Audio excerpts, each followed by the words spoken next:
شب قدر جس کے بارے میں قرآن مقدس میں بھی اللہ رب العزت نے سورہ قدر نازل فرمائی ہے، انا انزلناہ فی لیلۃ القدر وما ادراک ما لیلۃ القدر لیلۃ القدر خیر من الف شہر تنزل الملائکۃ والروح فیہا باذن ربہم من کل امر سلام ہی حتی مطلع الفجر،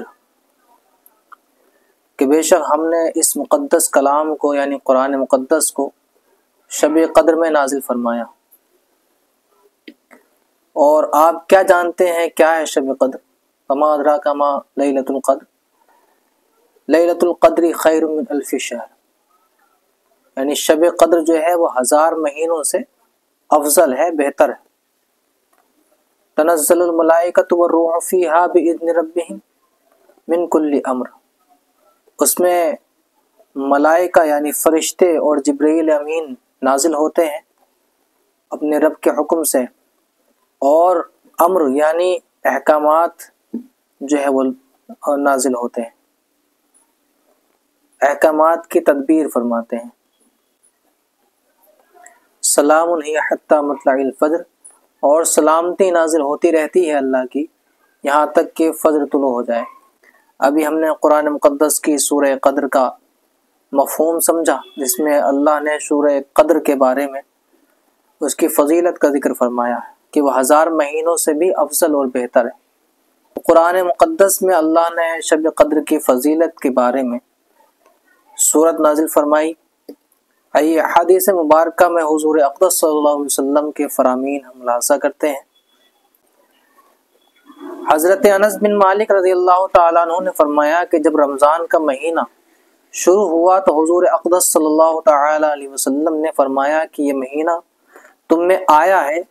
اور اس میں ایک رات ایسی ہے جو 1000 مہینوں سے بہتر ہے، تو جو شخص اس کی برکتوں سے محروم رہا وہ تمام بھلائیوں سے محروم رہا، اور نہیں محروم رکھا جاتا اس کی بھلائیوں سے مگر وہ جو بالکل بے نصیب ہو، یعنی اس کی برکتوں سے وہی شخص محروم رہ سکتا ہے جو بے نصیب ہو۔ اور ہم دیکھتے ہیں کہ اس مقدس رات میں بھی بہت سے لوگ جو ہے اس رات کو یوں ہی گوا دیتے ہیں اور اس کی برکتوں سے محروم رہ جاتے ہیں اور عبادات وہ نہیں کر پاتے۔ بخاری کی ایک روایت میں حضرت عائشہ رضی اللہ تعالیٰ عنہ سے مروی ہے، کہا کہ حضور علیہ الصلوۃ والسلام نے فرمایا کہ رمضان کی آخری عشرے کی طاق راتوں میں شب قدر کو تلاش کرو۔ عشرہ یعنی 10 دنوں کو کہا جاتا ہے۔ رمضان کے مہینے کے 3 عشرے ہوتے ہیں، پہلے شروع کے 10 دن اور بیچ کے 10 دن اور آخر کے 10 دن، 20 سے آخر تک۔ تو شب قدر آخری عشرے کی طاق راتوں میں یعنی 21، 23، 25 اور 27 اور 29 بھی، ان طاق راتوں میں شب قدر کو تلاش کرنے کا حکم ہے۔ اس میں بہت سی حکمتیں ہیں، یعنی اس کو واضح طور پر سرکار دو عالم صلی اللہ علیہ وسلم نے بیان نہیں فرمایا کہ وہ 27ویں شب ہے یا 23 یا 25 ہے۔ طاق راتوں کا حکم فرما کر ہمارے لیے زیادہ ثواب کا جو ہے یہ موجب بنا ہوا ہے کہ ہم ہر طاق رات میں شب قدر کو تلاش کریں گے، لہٰذا اللہ کی زیادہ عبادت کر سکتے ہیں اور زیادہ نیکیاں حاصل کر سکتے ہیں۔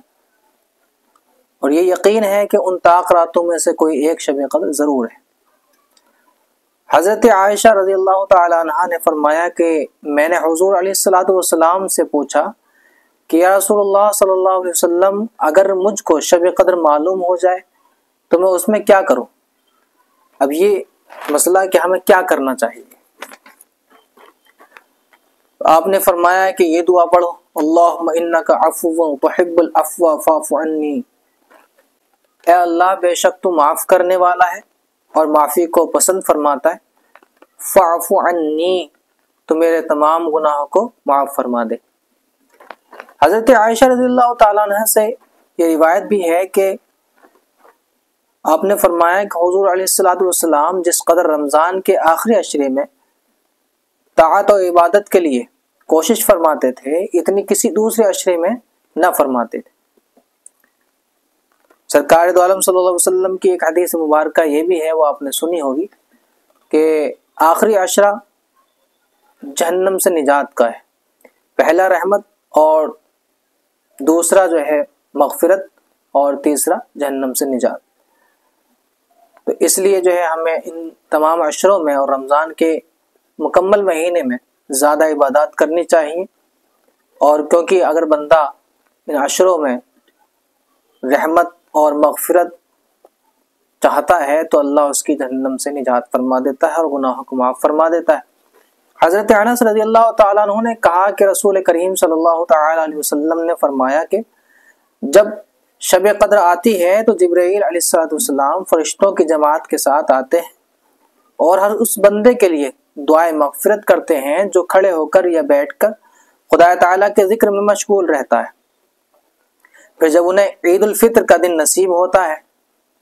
تو خدا تعالیٰ اپنے ان بندوں پر اپنے فرشتوں کے سامنے اپنی خوشنودی کا اظہار کرتا ہے، یعنی خوشی کا اظہار فرماتا ہے، اور فرماتا ہے کہ اے میرے فرشتوں، اس مزدور کی اجرت کیا ہے جو اپنا کام پورا کر دے؟ فرشتے عرض کرتے ہیں کہ اے میرے پروردگار، اس کی اجرت یہ ہے کہ اس کو پورا معاوضہ دیا جائے، یعنی اس نے پورا اگر کام کیا ہے تو اس کو پورے اس کا بدلہ دیا جائے۔ خدا تعالیٰ فرماتا ہے کہ اے میرے فرشتوں، میرے بندوں اور میری لونڈیوں یعنی بندیوں نے میرے مقررہ کیے ہوئے فرض کو ادا کر دیا، اب وہ گھروں سے دعا کے لیے عیدگاہ کی طرف نکلے ہیں۔ قسم ہے اپنی عزت اور اپنے جلال کی، اپنی بخشش اور رحمت، اپنی عظمت و شان اور اپنی رفعت مکان کی، کہ میں ان کی دعاؤں کو قبول کروں گا۔ پھر خدا تعالیٰ فرماتا ہے کہ اے میرے بندو، اپنے گھروں کو لوٹ جاؤ، میں نے تم کو بخش دیا اور تمہاری برائیوں کو نیکیوں میں تبدیل کر دیا۔ فرمایا حضور علیہ السلام نے کہ پس مسلمان واپس ہوتے ہیں عیدگاہ سے اس حال میں کہ ان کے گناہ بخش دیے جاتے۔ سبحان اللہ۔ تو یہ مکمل مہینہ ہی ہمارے لیے نجات کا سبب ہے، اور اگر ہم اس میں مکمل طریقے سے اللہ کے فرائض کو انجام دیتے ہیں تو اس کا آخر ہوتے ہوتے اللہ ہماری مغفرت فرما دیتا ہے۔ حضرت عائشہ رضی اللہ تعالی عنہ نے فرمایا کہ جب رمضان کا آخری عشرہ آتا تو حضور علیہ السلام اپنے تہبند کو مضبوط باندھ لیتے، یعنی عبادت میں بہت کوشش فرماتے،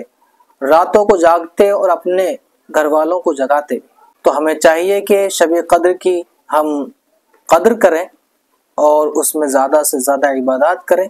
اور یہ مکمل مہینہ ہمارے لیے ذریعہ نجات ہے، لہٰذا اس کا ادب و احترام کریں اور روزے اور نمازوں کی پابندی کریں اور قرآن کی تلاوت کریں۔ اللہ سے دعا ہے کہ اللہ ہماری اور آپ تمام کی مغفرت فرمائے۔ اللہ حافظ۔